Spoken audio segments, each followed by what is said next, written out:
Pemirsa, seperti biasa di hari Sabtu kami akan hadirkan segmen khusus Berita Satu View yang akan mengangkat topik atau isu terhangat sepanjang pekan ini, tentunya dari sudut pandang media massa bersama praktisi media terkemuka.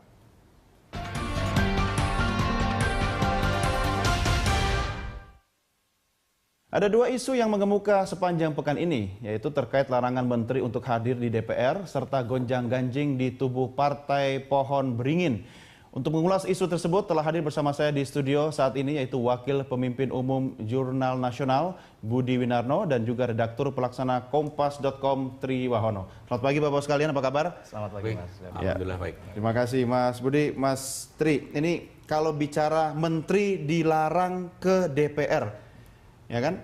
Ini ada aturan mainnya gak sih sebenarnya Mas? Kalau undang-undang saya yakin tidak. Kalau surat edaran mungkin gitu ya, tapi ya, dan masih berlaku surat edaran itu. Iya, ini ngomong soal fatsun aja menurut saya, soal etika lah gitu, soal etika itu. Pantas tidak pantas aturan itu muncul, seperti itu aja itu. Dan dalam sejarah Indonesia merdeka, terutama reformasi gitu ya, bahkan dari zaman Soeharto sekalipun, tidak pernah ada larangan menteri ke Senayan gitu. Terutama kalau diundang, gitu ya. Akan menjadi lebih salah kalau diundang tidak datang, seperti itu. Itu yang saya pahami seperti itu. Jadi menurut saya lemah dasar hukumnya itu, menteri dilarang ke DPR itu. Dan kemarin toh sudah ada dua menteri yang nyelonong ke DPR juga kan, diantaranya Menkumham ya. Iya betul. Dan sepertinya tidak ada sanksi apa-apa, karena ini memang soal etika aja menurut saya. Emangnya politik kita masih punya etika Mas? Itu rhetoric question sebenarnya. Bagaimana pemerintah bisa menempatkan diri di antara hubungan antara kedua lembaga ini menurut Anda? Kalau kita melihatnya antara DPR sebagai lembaga legislatif, kemudian pemerintah sebagai eksekutif, ini kan sebagai partner ya. Betul. Karena banyak fungsi-fungsi yang dilaksanakan bersama, termasuk fungsi-fungsi legislasi, misalnya pembentukan undang-undang. Jadi menurut saya memang bagaimana kedua lembaga ini bisa berjalan harmonis. Nah, yang terjadi sekarang adalah adanya friksi. Artinya antara legislatif dan eksekutif ya belum ada satu frekuensi yang sama untuk menjalankan ini dinamika politik atau bagian dari dinamika komunikasi politik yang sebenarnya belum ketemu aja gayanya? Kembali lagi saya pikir karena ini bagian dari dinamika politik ya. Jadinya pemerintah ingin bahwa pekerjaan-pekerjaan yang menjadi PR pemerintah ini bisa berjalan tanpa ada gangguan. Kemudian di sisi lain DPR juga ingin sebenarnya pemerintah ini pengambilan keputusan strategis yang dilakukan oleh pemerintah ini tepat atau tidak. Gitu.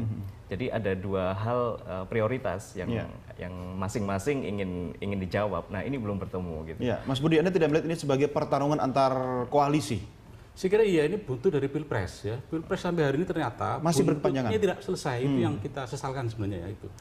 Karena di DPR muncul koalisi Indonesia Hebat, koalisi Merah Putih seperti itu ya. Namanya sangat hebat kan dua-duanya gitu ya.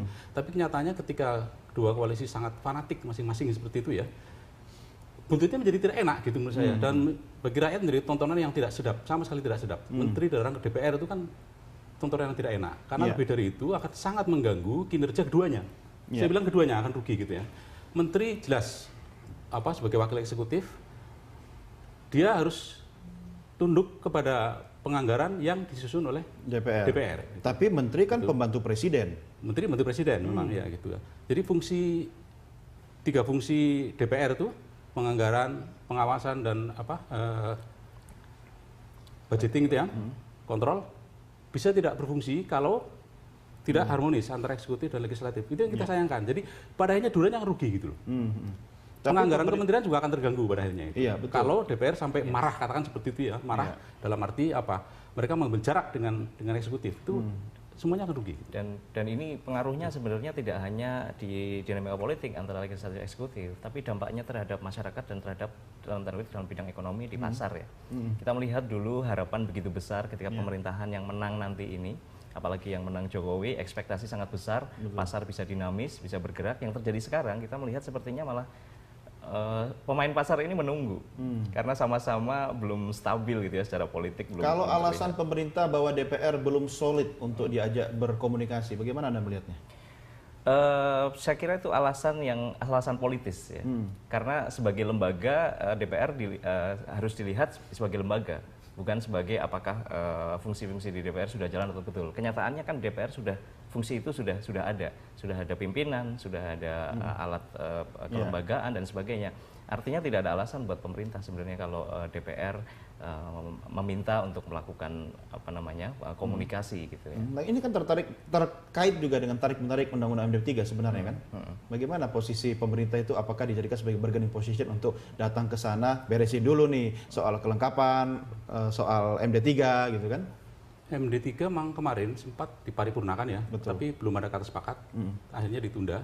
Kita menganggap atau kita berharap bahwa revisi Undang-Undang MD3 itu akan menjadi kompromi bagi KIH dan KNP seperti itu. Sehingga kita harapkan pasca pengesahan Undang-Undang revisi MD3 itu, keduanya akan kompak seperti itu. Kita berharap betul, dan itu mudah-mudahan tidak lama gitu ya. Kita Jadi berharapan indikator mudah-mudahan tidak harmonisnya lama, ya. eksekutif dan legislatif itu di MD3 sebenarnya. Saya kira salah satu hal yang bisa dijadikan dasar untuk, karena itu kan sebenarnya selama ini lebih karena pada kompromi kursi-kursi kan. Iya. MD3 itu dianggap sebagai Penghambat.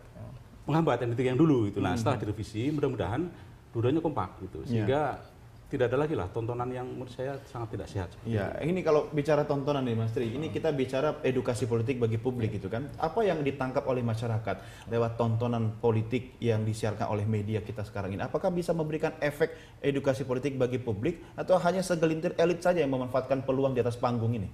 Ya sebenarnya buruk menurut saya. Artinya apa yang dipertontonkan di DPR sekarang semakin menguatkan pandangan masyarakat bahwa DPR itu hanya bagi-bagi kursi. Kita terlihat sekali bahwa dengan adanya dua kubu, kemudian kubu ini baru bertemu, juga intinya kan bagi-bagi kursi pimpinan dan sebagainya. Sebenarnya ini. Tapi jangan lupa loh, parlemen kan lembaga politik. Betul. Artinya tetap aja ujung-ujungnya kursi. tadi pertanyaannya kan bagaimana yang diperlihatkan kepada publik. Sebenarnya kalau kedua kubu di DPR ini bisa lebih lebih smooth gitu ya, bahwa lobby-lobby di DPR itu berjalan lebih intensif, tidak perlu dipertontonkan seperti sekarang, rebutan sampai hampir dari Oktober sampai sekarang.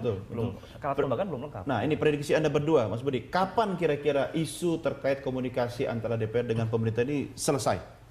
Ya, tadi saya sudah bilang kemungkinan kalau revisi MD3 diparipurnakan dan disepakati, mudah-mudahan itu menjadi salah satu pemicu bersatunya